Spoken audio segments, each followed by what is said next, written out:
Hi, so this is Thursdays with Penny, and there's going to be a little bit of sort of working stuff out for a few minutes before I get into the chunk of this amazing conversation I'm going to have with Richard Foster-Fletcher that you can see sitting here in front of you. But we're just sharing this now onto our Facebook page from StreamYard. I'm using StreamYard. Now, if you're wanting to join in the conversation with us today, StreamYard asks you just to give permission to show me your name. So a little bit of GDPR, I suppose, there. So we're just going through that now, and hopefully we will be sharing into our Facebook group, onto my timeline, and then we are going to record this and we will be able to show this back live, also put it up onto YouTube. So Thursdays with Penny is a series that I started where I wanted to talk to experts, and the experts I talk to are people who are in our mastermind. Now, let me explain the logic of that. So Thomas and I, over the last 22 years, as you know, have met a lot of experts. We have had a huge community of small businesses, and we tend to be the people that say, people come to and say, do you know anybody who you could recommend who da da da da da da? And I've always believed that I find it hard to recommend someone unless I know them quite deeply. Because you can sort of know of them, but unless you've consumed the product or you know them well, it's hard to know what sits behind their skills, their ethics, their attitude to people, their passions, their purpose. So obviously, spending a lot of time that we do with our masterminds, we really get to know, it starts off with the selection process of really feeling this is a great person, and then we really get to know them in detail. And so Thursdays with Penny is my opportunity to share with my family of business owners and community that we have across LinkedIn and Facebook, Twitter, Instagram, people who I really admire and have some really exciting conversations with. So hopefully you're starting to join. I'm now just going to grab my little notes in front of me for a minute. So, hi, Richard. Hey, Penny. Hello, lovely to see you. So I'm not going to ignore the fact that at the moment we're in very unusual situations in lockdown.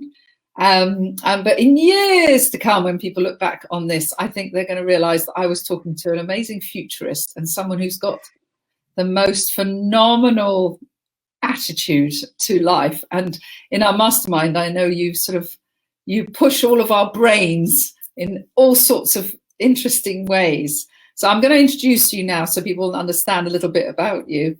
So Richard's the CEO of Neuralpath.io.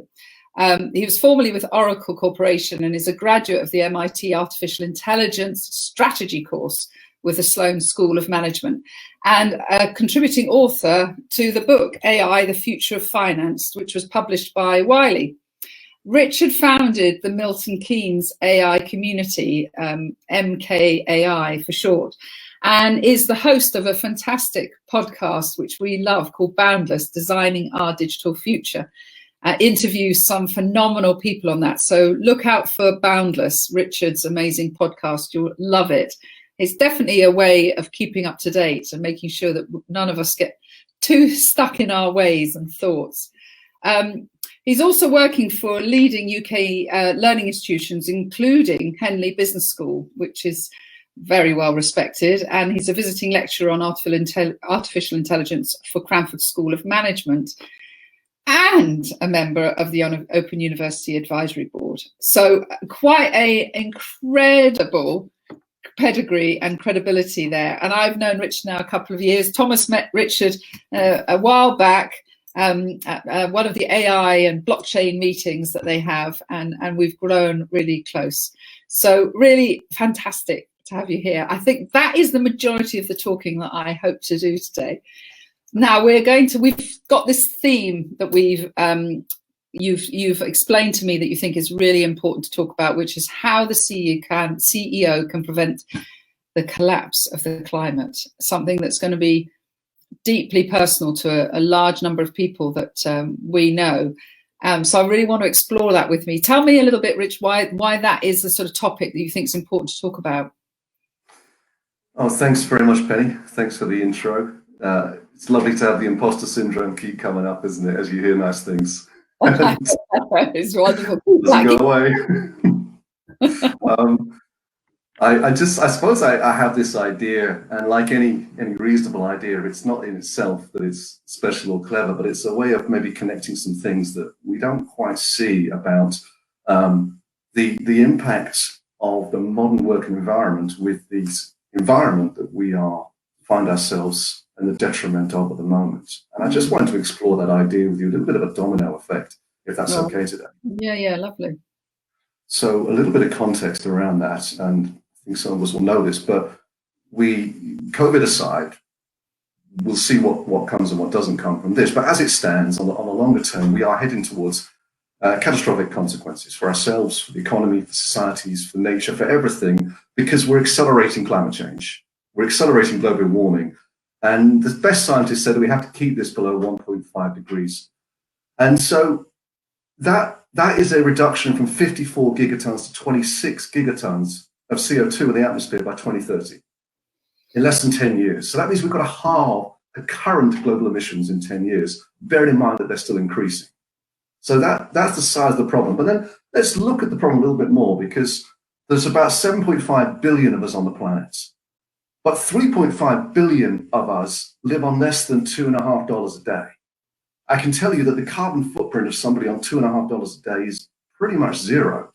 Mm-hmm. Then you've got 2 billion more, which are kind of aspiring towards maybe what we might call the Western lifestyle.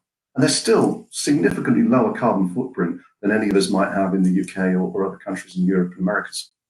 So that leaves 2 billion of us. Now, that's the key thing, because if we look at aviation, for example, when the planes were flying, aviation contributes 2% of global CO2 every year. But 90% of people have never set foot on a plane. Wow. So we have to really think about our impact. Now, of the 7.5 billion of us, including the 2 billion who would feel very, very blessed to have these lives, none of us are bad people. None of us are purposely trying to hurt ourselves or the environment or nature or animals. Guaranteed. Mm-hmm. But also, there's a sense that maybe we think that technology or governments or business, not the CEO, but business might be the way out of this as well. Well, possibly. But I think that technology is potentially a band-aid to this. And it doesn't matter how good Slack gets at getting this plastic out of the ocean with its great mechanisms. If we keep chucking the plastic in the ocean, then we are the problem. So this is not a rant at all. So this is an exploration now. So how might we change? Well, taking it backwards, if we are working in these organizations, big and small, where we are at full cognitive capacity, then I think we're going to have a lot of trouble adjusting and changing lifestyles. If we are at full cognitive capacity, then we get home and we've got nothing left. Mm-hmm. We're so full from the day and from this hard work and the pace of life and the 300 messages that come through that, yes, okay, we've got a little time for a bedtime story, perhaps, with our children. But it's more likely that we'll turn to something like Netflix than we will to sit down and reflect on our lives. And so, if I give you an example of this, there's these people that are vegans, and I don't eat any meat, but I don't claim to be something around that, because if you are living, then you are eating. And if you are eating something that was alive. And if you go and look at any forest, you'll see that the intercommunication of trees and plants is incredible. That's because they're alive and they communicate, and to every possibility they have consciousness. So it's not about saying, oh, I'm a vegan, I don't eat meat. You are eating things that were alive and had consciousness. So you take something like that and say, it's not a diet. What I'm talking about there is a philosophy, a concept of choosing what I eat. But you can only think about what you want to eat if you have the spare cognitive capacity. And if you are run ragged by your employer, you don't have that cognitive capacity to say, well, what am I eating?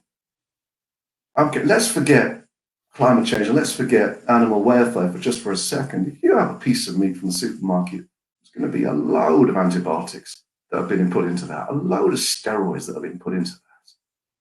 You know, that's not something you want to put in your body, in my humble opinion, before you even talk about welfare and climate change. But you can't have those thoughts if you're absolutely jam-packed from your job. So what could we do about that? What could the CEO do about climate change? Well, it can give people more cognitive capacity. But I say, let's not take the workload down. Let's not take the creativity and innovation down, because I think in no senses are we saying that we want to bring more mediocrity into work, or we want to lower standards or work rate, all those kind of things, because that drives innovation, drives the economy, and it drives this wonderful success of people in their lives. So what could we take away if we don't take away the workload and the work strain? Well, we could take away the stress. And that's where I think we land on this psychological safety. Mm-hmm. Is I think it's great if people are thinking about problem solving and new ideas and product roadmaps. Wonderful. If they are worried about how safe they are in their job, how likely they are to be fired for either not understanding the brief fully or speaking up about something, then that is cognitive capacity that's being wasted, because it's no use to the employer, it's no use to the CEO, and it's not allowing people to stop and have the time and the energy and the headspace to say, what am I eating? Where am I traveling? What do I want? Is this big house, fancy car, fancy holidays, are they making me happy? Is this consumption leading to happiness? Or would something different give me some more meaning in my life? Maybe it wouldn't, maybe it would. But if we give a psychological safety to people at work, then they'll be able to think more, all of us, me included, about what kind of choices we want to make. And I think that's where it starts to address climate change, is the 2 billion of us who are run ragged by our employers need some time to think and reflect. Yeah. I love that. I love that. And do you know what I'm thinking? I mean, it's sort of the elephant in the room, because we can't ignore what is potentially a really life and business changing impact that COVID's having. And one of the things that I'm really noticing about myself is that space that you're talking about, the fact that I baked a cake and went for a bike ride and having time to do my mindfulness in the morning rather than rushing as much. And it's making many of us think about what are the new habits that we can explore. And then the beautiful images of the impact of us all slowing down that's happening to the climate. So it does make me wonder if there are going to be these shifts going to take place or not because of this. You know, I look at people I know that are working from home now as remote workers. We used to be on that train and trundling into London and going through the tube systems and sitting at the desk, and they're finding working at home is phenomenal. And some of them are saying to me, you know, I could get all my work done in 4 days and could work a 4-day week, which might be heaven for employers at the moment, because they could cut their costs down by 20%, but purely by people opting for a 4-day week. So I just wondered, is any of these things going through your mind while we're going through this shift? Is this sort of happening to the earth in a positive way now? I think so, and you've mentioned some of the things that were on my mind. Dr. Nima Pasha at Henley Business School, big advocate of the 4-day week. We've just seen Buffer, you know, the scheduling tool, big company, impressive company, ethical company. They've just introduced a 4-day week. But it's got nothing to do with productivity or lowering people's salaries. They just think that people are just going to be so much happier. Yeah. And you're right, but flip it around. And my friend Doug Thompson at Microsoft, he says, but where's my windscreen time gone? I'm on Zoom to Zoom to Zoom to Zoom to Zoom. And he's not driving to and from meetings anymore, so he can't reflect for that time. And that is a gift to people that are working, no matter what. You're just driving. You can't be expected to do anything. Oh, now people are blocked out with Zooms. It's horrendous. And if, you know, great if online working is getting rid of presenteeism, but if it isn't, it's even more stressful. You need to have I believe you need to have a conversation where your boss, your manager can call you up on a video call to see you and check in with you, but is absolutely comfortable with whatever you're doing. You know, whether you're in your PJs or your suit, whether you are walking the dogs, picking up the kids, whatever. So they aren't checking in on you. Yeah, it's a different management style. I remember when I was about 24, I was sales and marketing director of a computer distributor, and it was quite a big job. We had an £80 million target. I had about 300 staff. And this new managing director came in, a guy called Rob, who was phenomenal. And I remember stepping into his office one day to meet him and him saying to me, Penny, I just want you to know I'm never, ever going to look at your input. I'm only interested in your output. Oh, I really like that. But at that point, he sort of gave me that personal responsibility, self-employed almost attitude, because it meant that it didn't matter how hard I worked. It was only how much I contributed to the company that was going to be judged. And I think that's a very different leadership style in an organization, to shift towards that, because that's what you're sort of saying is for people, is for leaders to start trusting and realizing that some people are marathon runners and some people are sprinters. When I look at Hannah, my daughter, for example, the speed she gets things done is phenomenal. It's phenomenal. And then another person might be more of a marathon runner, very steady, and need the full 5 days to get what they need to do. But it's output-driven leadership, and I think that's a huge cultural shift to trust that. Yeah, absolutely. I think you're talking about the change at the micro level. They're just trusting the people in your team. You don't go out and buy software to see how many hours a day they're sitting in front of their computer. That's not the right way to spend your money. And then roll it up at the macro level and think about people like Volkswagen and the Dieselgate. I mean, how much stress must those employees have been under, the ones that sensed that they were doing something wrong for all that time? How many sleepless nights must they not have had? But potentially it's changing, and this is the exciting thing. So Tim Bray, God bless him, engineer, vice president at Amazon, just resigned. And he resigned because he felt he was in dismay over the company's firing of employee activists who spoke out against Amazon's poor working conditions and inadequate protection during the pandemic. Even before that, there were Amazon employees rallying up to say, we're not doing enough for the climate. And that's great if people at Amazon feel they have the psychological safety to raise their hand and say, we need to do better. And you can see that, whilst they suffered for that, they were the pioneers, and now the people that made them suffer for that are now putting their hands up and resigning as they're guessing the fact that people need to be able to call this stuff in business. Yeah. So I wonder what's going to lead this change, because I remember 9/11 and watching it and sitting on the sofa. The kids were little and we'd been to see Hearsay the night before, and so they were off school. And when 9/11 happened, I remember watching the second thing go into the tower and me thinking, life's never going to be the same. But it did return, because survival and patterns, and you just go back to that normal. But there does seem to be this desire and this heartbeat about, well, what are the lessons we can learn individually and as an organization to make whatever we've going through at this time have positive impact going forward. But I wonder what's going to lead that. Is that going to be the employers, or is it going to be the board, or is it going to be economic? What's going to lead that change? Do you have a sense of that? Well, I have a hope of that. So I hope that transparency, trust, truth, ethical leadership is going to come through. I don't know whether the current leaders can do it. Some of the finest minds that I speak to suggest that about 3% of the current leaders around the world are qualified for the job now, which means 97% need to change or need to be changed. Yeah. Why is it that all the female leaders around the world seem to be doing so much of a better job right now than the men? Oh, wow, that's interesting. And young, talking to a millennial who is an entrepreneur. We were talking about whether or not Richard Branson's business should be saved.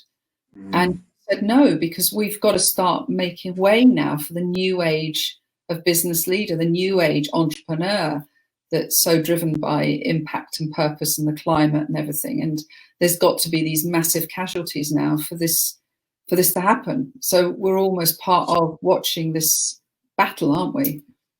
We are, but France is now saying it'll be illegal, I believe, don't quote me on this, but it'd be illegal to take a plane if you could take the train.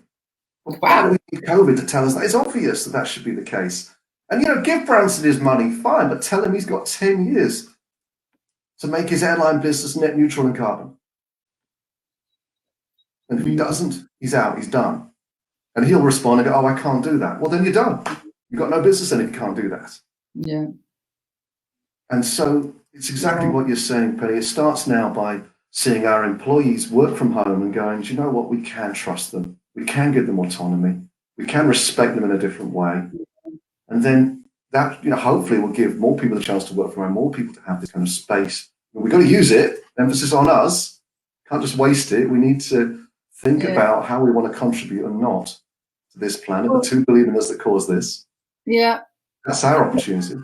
But look at you. You left Oracle Corporation, and look at the contribution you could make to an organization if they had created a culture. And I'm not saying that you've ever slandered them, I know, but if it was a place where someone with your mindset and attitude would felt that you didn't need to go off and go on out on your own, it's going to be interesting to see whether this shift actually enables large companies to start to attract these amazing entrepreneurial minds to work for them, because they see this freedom and they see the sense of purpose, and they see the culture that, ideally they want to be in a company, but the reason they're pulling away from the company is because they've had to just create their world the way they want to see it.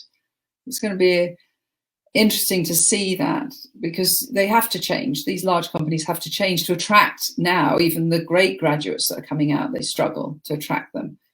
Yeah, you're talking about a level of trust there to let people start to define and create their own roles.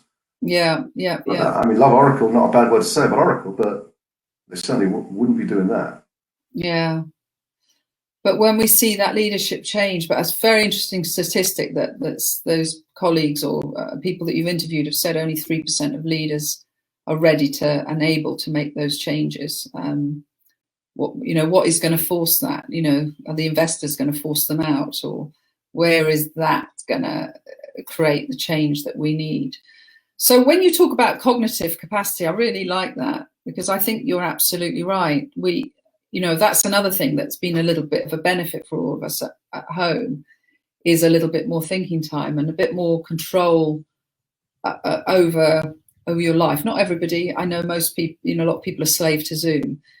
But I, for example, God bless me, I took Friday off last week. I mean, I don't do things like that, but I really was tired and I knew I needed to. And it made me reflect on some of our masterminds that I know that do a 4-day week.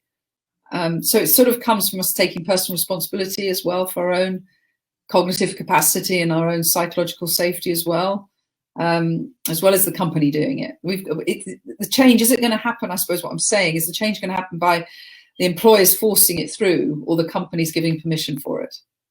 That's what I think is going to be a very interesting battle between the two. How do you close that gap, and which one's going to have to do the pushing or the pulling? Yes.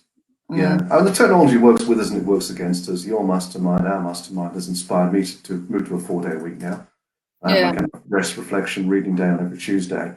I've switched the out of office on permanently on my email that says, look, you're not going to get a fast response to this. I will come back to you. But WhatsApp, I've been thinking I want to write digital detox on the WhatsApp on certain days, certain weekends. Yeah. Even friends, the WhatsApp friends who want to get in contact with you. But, for us to have a friendship, there needs to be some space as well. I can't be always on. That lends itself to... You can't put an out of office on WhatsApp. No, but you can get a different phone. And you can, it's true. I think it's going to be... I'm hearing more and more of people saying, especially millennials, saying, I've got my work phone and that's great, and then I've got my personal phone. And because it's the only way. I think a very clever telecoms company, a mobile phone company would be, is if you could have a switch where you switch it between work phone and home phone. And when it goes into home phone, you don't see all of those conversations. It almost switches the SIM number or something. Because I think that is the trouble, where our life is fully integrated between our home and our work, isn't it? So, you want to look at your phone on a Saturday because a member of your family might be contacting you, but there it is. Something else is bleeping at you that you need to do in a work capacity. I think the separate phones, if you can manage it and afford it, I think it's absolutely worth doing. I had a tough meeting with one of my groups where things didn't go so well last week at all. And I joined the group on my personal phone, and it was such a mistake because I could have just turned the business phone off and said, we'll come back to that on Monday. Yeah. We have to set our own boundaries, don't we? We do, but instead it's on the personal phone. I spent the whole weekend worrying that some message was going to come in, critiquing, criticizing, pushing it, and it was miserable. So I know that it's wonderful to see the meetups that you arrange in Milton Keynes around AI. It must be incredible, because Milton Keynes has always been very future looking, isn't it? Oh, yeah. And there's a lot of this conversation going on in those meetups. Yeah, it's incredible in Milton Keynes right now. We're probably one of the biggest secrets, but we're the second biggest economy in the UK behind London. Wow. The highest levels of startups moving here, and our revenue as a city is higher than Oxford and Cambridge put together. Wow.